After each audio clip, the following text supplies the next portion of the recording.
Stage.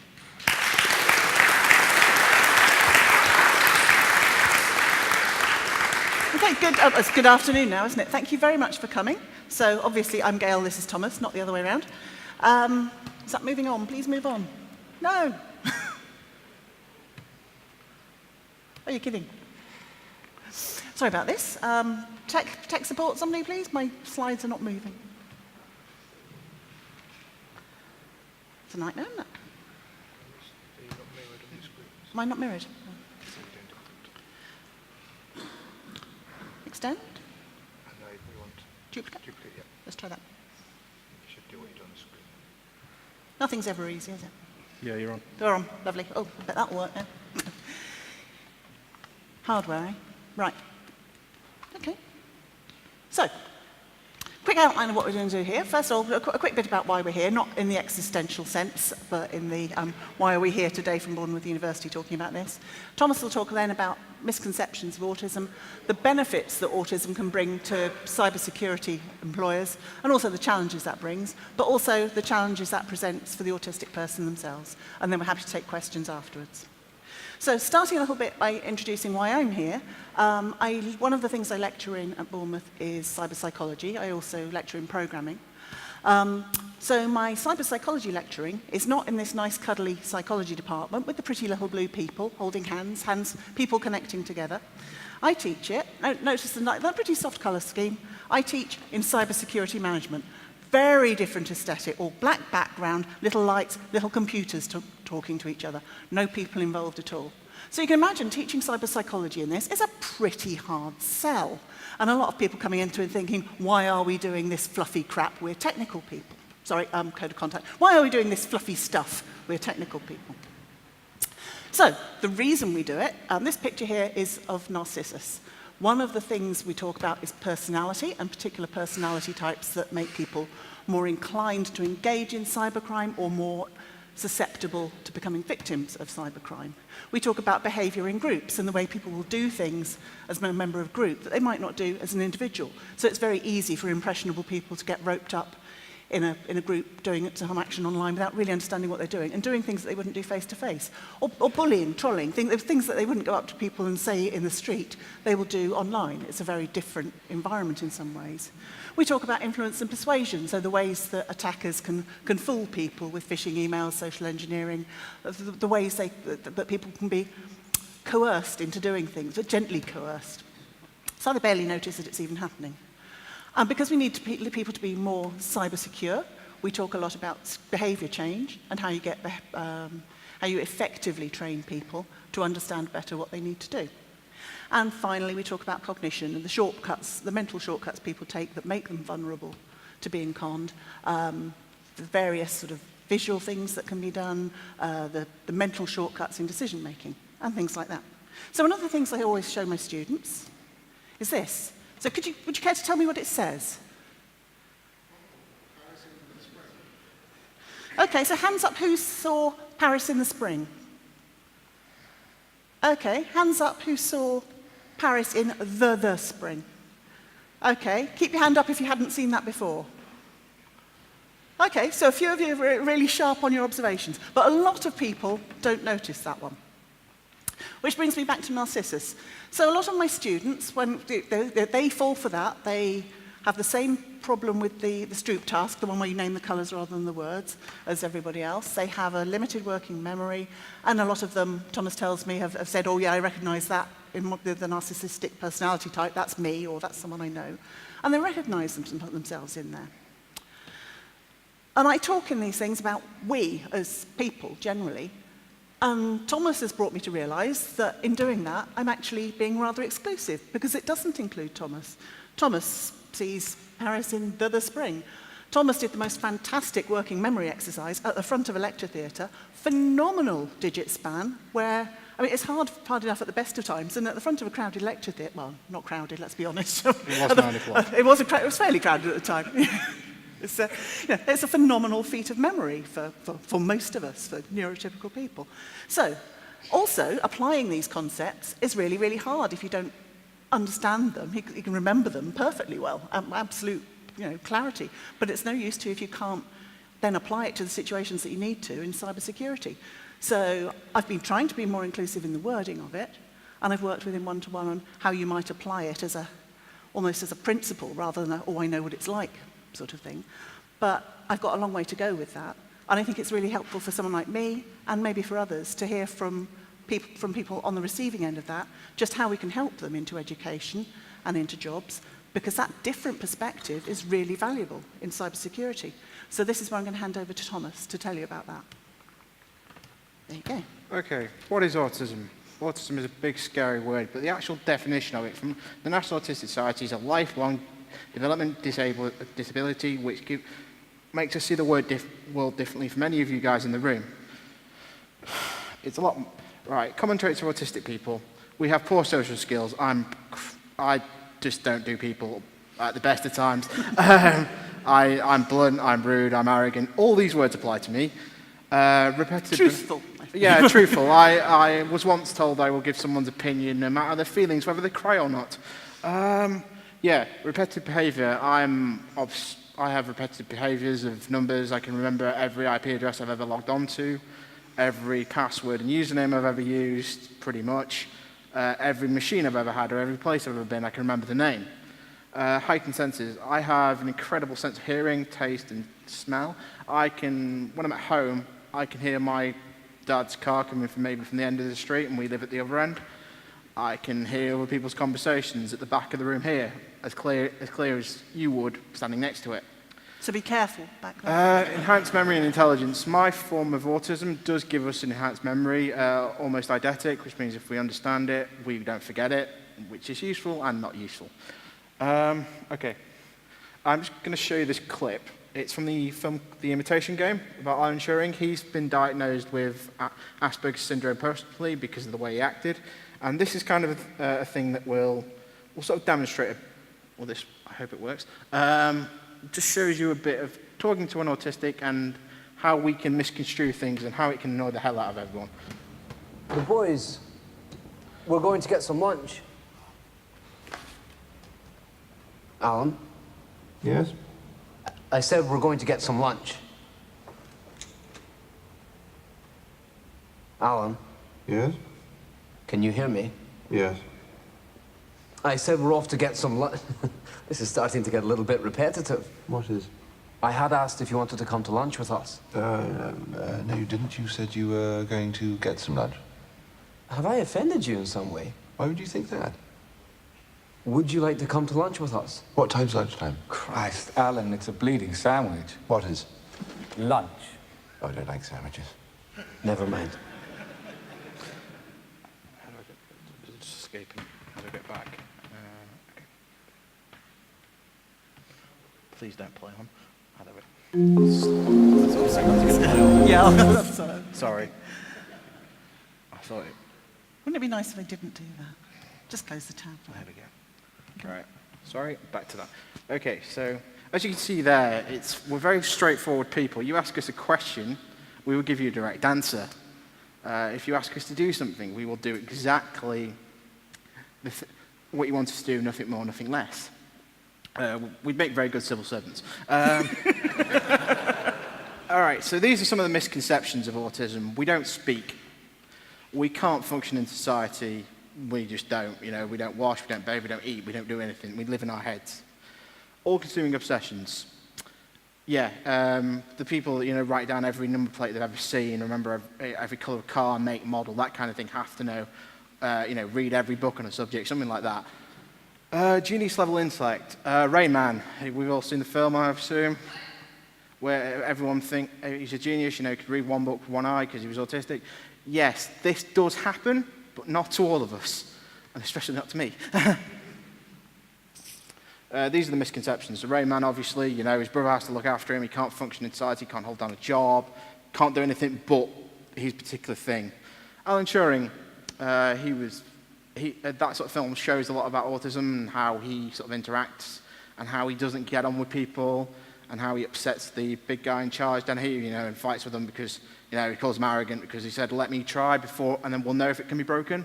That's not us being arrogant. That's saying, we'll have a go, and then we know it can be done or can't be done.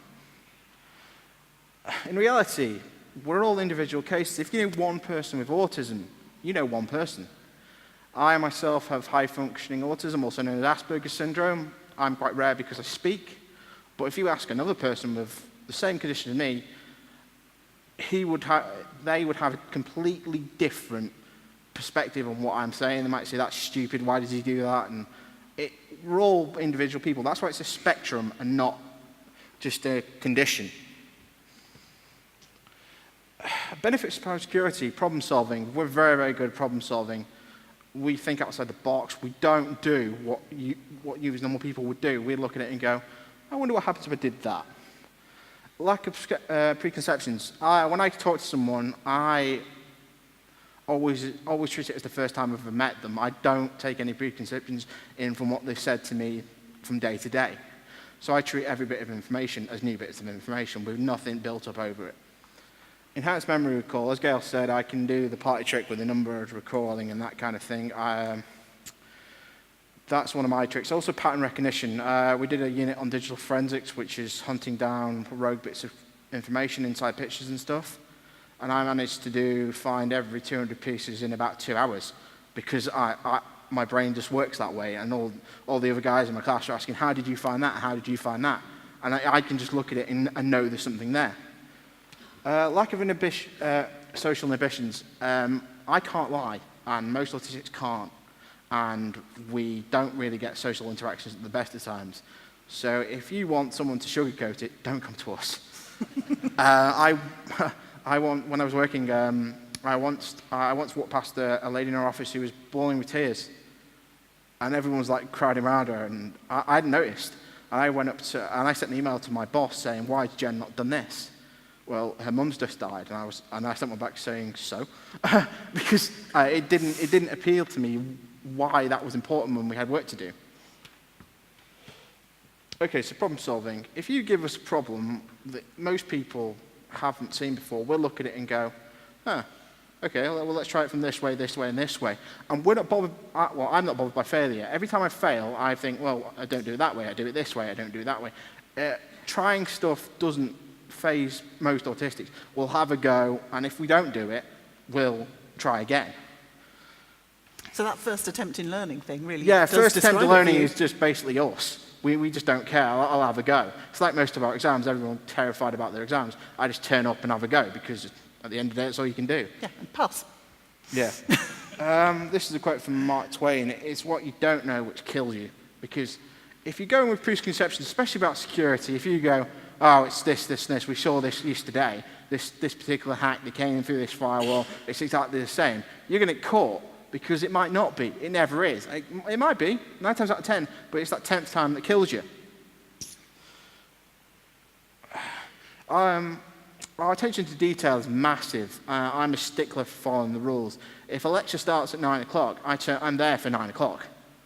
Or a movie. If a movie starts at 3 o'clock, you know you get the half-an-hour adverts. I have to be there at 3 o'clock. And it's the same with cybersecurity. If something needs to be done to this level, it will be done. Because that's what we do. If you tell us this needs to be done to this level, it will always be done to that level. There will be no Friday afternoon, oh, I can't be bothered, that'll do. It has to be done. Pattern recognition. Most autistics are great with patterns, colours, whatever, numbers. Numbers are my thing. Strangely, code not, though. Python's very difficult for me because it's in written, not numbers. But we are good at picking up patterns of language that doesn't quite make sense. So when we have, like, phishing emails, I can pick them very quickly because the language doesn't make any sense. Because most people read what they want to see. Because when reading, all we're doing is recognize the pattern and not reading the words. That's how most of you, well, some of you fell for the Paris into the spring. Because your brain just goes, oh, it's the, and misses the second the. Whereas my brain doesn't see it. It's like the colours and word thing. That never confused me because I only ever see the words and not the colours. What happens if? Basically, if you think about it, most of the big things that happen, like Turing, and he said, what happens if we use the machine to do this instead of trying to do it by hand? This is what autistic people are good at. What happens if I press this big red button here that says don't press? We will, because it's there. It's like the wet paint. Everyone sees the wet paint and everyone goes, I'll have a touch because I need to. And I will because I need to test to see if that's right. Yeah, this is about the dolls that that talk to your children and hacked, because you can get them to say horrible things to children. But if they'd had an autistic on staff that had gone, hang on a minute, we can do stuff to this. What's going to stop other people doing what I've done? If you just gave me a toy and said, well, say if someone brought this to my office, I'd be like, well, can we make it say rude stuff because it's funny? And that's what normal people wouldn't do because it's against propriety. It's against their social inhibition. Benefits for cybersecurity employers. Our work rate's phenomenal. I can work 12 hours a day without a break. My parents have to tell me when to stop because I will just work myself into the ground. Following rules. If there's rules that we have to do for a certain install, like when I was working, I would follow that rule golden because that's what I followed. I never did office politics, none of us do, so I wouldn't care if it upset marketing by telling them to stop going on Facebook and downloading all the free games with all the flashware with all the viruses in. I tell them, but other people wouldn't go, oh, I don't want to upset them. We wouldn't do that. We'd just go, you need to stop this. Loyal. Yeah, a lot of people, jump from work to work, but I tend, when I get a job, I tend to stay with that employer because I like working for them. They get my needs. We won't move on. Unconventional working practices. In cybersecurity, you all know yourselves, anything can happen. Weird things, systems can just go down for no apparent reason. You need someone who can look outside the box and go, okay, well, what happens if I press this button? Challenges. Yeah, we're not people-friendly, so we can be quite rude. Some of us can, social habits some of us don't do, the whole sort of washing and all that because we're not interested in that. We work in our brains, and that can, be a bad thing in an office. Consequences of actions. I don't always know when to stop because I don't work out the consequences. I'm more interested in the puzzle. This can happen, and it can be bad. Like on conference calls, Yes. telling the customer exactly what's wrong. Yeah, I told the customer exactly what was wrong with the system once, and my manager just put his head in his hands and went, no. Unconventional working practices. If I do it a different way and it doesn't follow the same rules, people can get very upset saying, why have you done this dirty hack and hard-coded stuff in? Because it works. My programming teacher went mad for me hard-coding everything in because it worked. Explaining any problems or issues. If I have a problem with another member of staff and I can't understand what they want, how to get them to do what I want, that can be very, very difficult for an autistic person. To get an normal person to do something for us is very, very difficult. Okay. Yeah, routine is all. And we need a routine, 9 to 5, whatever. It needs to be there. We can be abused. I didn't get a Christmas off for 5 years because I'd always say I'd work it. Resistance to change. Autistics don't like change. If someone changed my office, I'd know if the chair had moved, and I'd be annoyed. Yeah, around new people is very, very scary for us. We don't really do it. And boredom's our biggest killer. We just get bored so easily, and our brains eat themselves, so we're constantly trying not to be bored. Stress. Stress is a big thing for autistics because most of us have depression. It's heightened by our autism, so it'll go from 0 to 100 in about 5 minutes instead of the weeks and weeks it takes a normal person. Yeah, I hate that question. Are you okay? I don't understand what I'm feeling. How the hell am I going to explain it to someone else? Reasonable accommodation. There are reasonable changes. It's 2018. It's not that hard to bring us into your workplaces. Google and Microsoft are hiring us specifically. So I think a lot of employers could do with just maybe 1 or 2 autistics on their team, especially in cybersecurity, just to keep themselves, to do things that need to be done. Perfect education, better understanding of autism. The education sector is dreadful at it. It's just not good. And the problem is there's no one fixed thing you can do. It's not like people in a wheelchair need access to a room. You need to do tailored for every one of us. One-to-one time with lecturers is a big thing because if I don't understand something, luckily Gail was there and I could sort of say, I don't understand this. But if you've got a lecturer, say this size with 1 lecturer and 300 students, he hasn't got time to explain it to me. More flexible examinations because that's what we need. But I'm running out of time, so I'm going to move on for a bit. Perfect working environment, flexible working hours, open-ended goals, someone to do the busy work. We'd all like that, actually. Flexible working hours, and it's a finite resource. Yeah, the big thing about being autistic is we're different. We're not like you. We look like you, but we're not. We will see things you haven't seen or can't see, which isn't a bad thing. We're still human, maybe. Thank you. Any questions?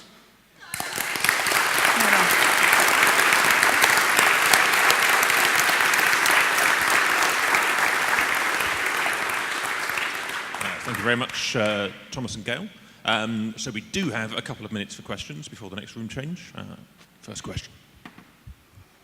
I found absolutely amazing. Thanks so much. There are two things that really struck me when it comes to working with people which I would imagine are high-functioning, autistic in recent experience. Go quickly, is the obsessional behavior and open-ended goals. Because it's so hard in business to convince management to have open-ended goals, that work needs to be done all the time.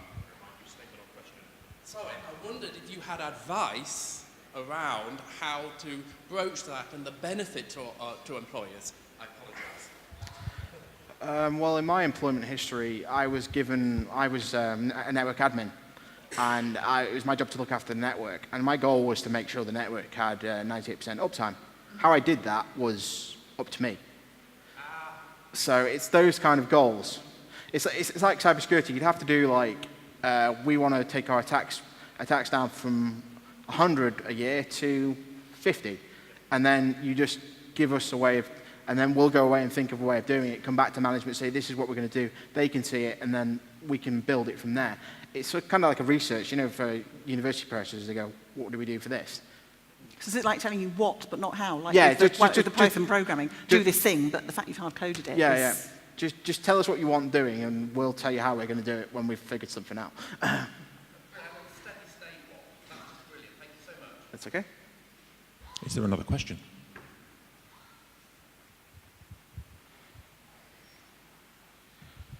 On one section you said about routine is kind of important to you, and then on the workspace it talked about flexible working hours, which I'm not quite sure I understand how those two things sort of go together. A lot of autistics have a routine. My routine was lucky because I wasn't diagnosed till 2015, and I'd already been working, so I'd managed to bomb-proof myself quite a lot. But younger people who've just been diagnosed can't do that.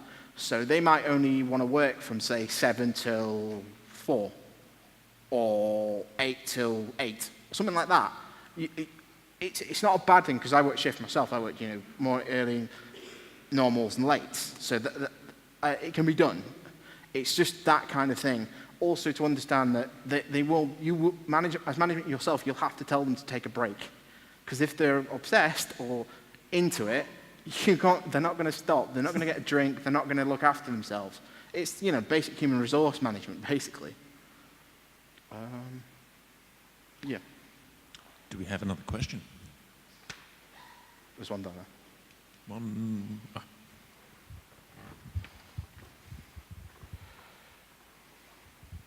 Hello. A lot of the examples in the talk were male. I was wondering if either of you has thoughts about autistic women and how they might be helped in particular. They're very, very much rarer. They're very hard to diagnose because women tend to have, how they do it is through the DSM-5. And one of they look for is the obsessional behavior. And most, I'm just being general here, I'm not being anything. And most women have acceptable obsessions, so say like a celebrity or something like that. For every 100 males that are diagnosed, there's 1 or 2 females. It's very hard to get it. But it's kind of the, all I've spoken about today is what's applicable to me and my type of autism. It's just a guideline base. You'd have to talk to the person and see what they wanted. I imagine it'd be very much the same. You'd still need to be flexible with them, make sure they're okay, that kind of thing. It's very difficult because, obviously, I'm not a woman, and it's very difficult to talk about that type of thing because when I was diagnosed, in my diagnostic group, there was 1 woman for 30 blokes. So it's quite difficult for us to... As I understand it, and anyone who knows better can correct me if I'm wrong, it's not that there aren't a great number of women is about that diagnosis. It seems to be that assimilating and sort of passing for sheeple is more successful for them. So I think they're actually quite a disadvantaged group in that respect because they're not getting the support that they need because they're just kind of getting by quite well. All right, thank you for that. We've run out of time for questions. I imagine you could take some more outside. Yes. Yeah, sure. If anyone wants Sorry to about ask the us squeaking. something. Yeah. Let's thank our speakers a final time. Well done, you.